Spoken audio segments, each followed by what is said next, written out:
talk a little bit about the nuts and bolts. What do you serve here?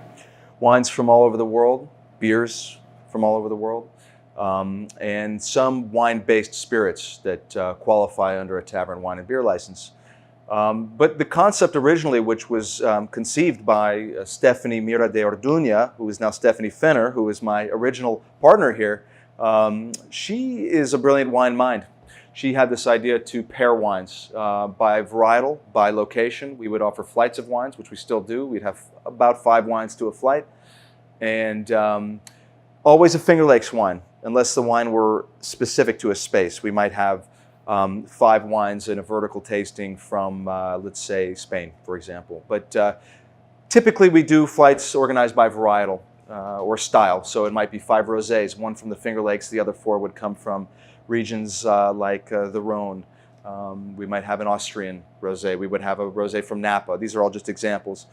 We have red flights. We have white flights. We have Italian red flights. We have dry, mostly dry wines, but specifically dry white flights. So it runs the gamut, and the beers are only canned and bottled, but we, we try and keep a good variety, interesting variety there. We have a lot of New York State beers. We have a lot of beers that come from all over the country, and beers from Europe as well. So we've had Tusker in here from Kenya.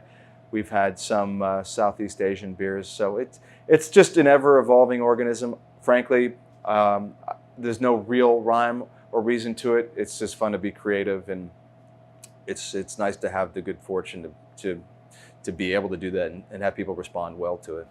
I love in one of the first answers you talked about this is a canvas and also a place for conversation. Yeah. What do you want people to leave your establishment having experienced? What's that home run thing for them? Well, I want them to enjoy themselves. I want them to have a conversation with myself, or the people I have in here, with us. Really, I want them to feel like it was an experience they won't forget. There are all the cliches I can, chuck at the wall on this one, but more than anything, I want them to feel like they've made some friends, because truly, when I see people sit at that bar and meet somebody sitting next to them that they might never have encountered in their life, but they share a common bond, even if it's just having walked in the same door. One might be drinking, a Bitburger, the other one might be drinking a Barolo.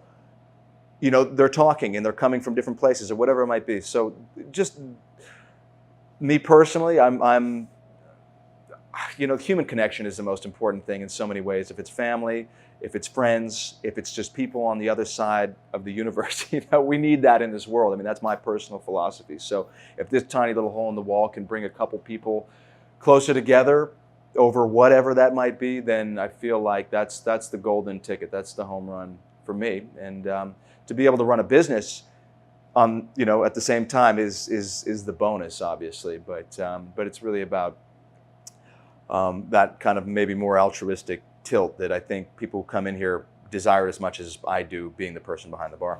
I think that's the perfect way to end this. As we continue to talk to business owners in the region, it's you're doing this as a love and a passion, but also business, and I think that comes through for people. And they're going to leave with a positive experience and a positive view of the Finger Lakes because of who you guys are. So we hope so. Thanks for your business, and of course. Thanks for being with us today. Thanks for coming to talk to me. Appreciate it.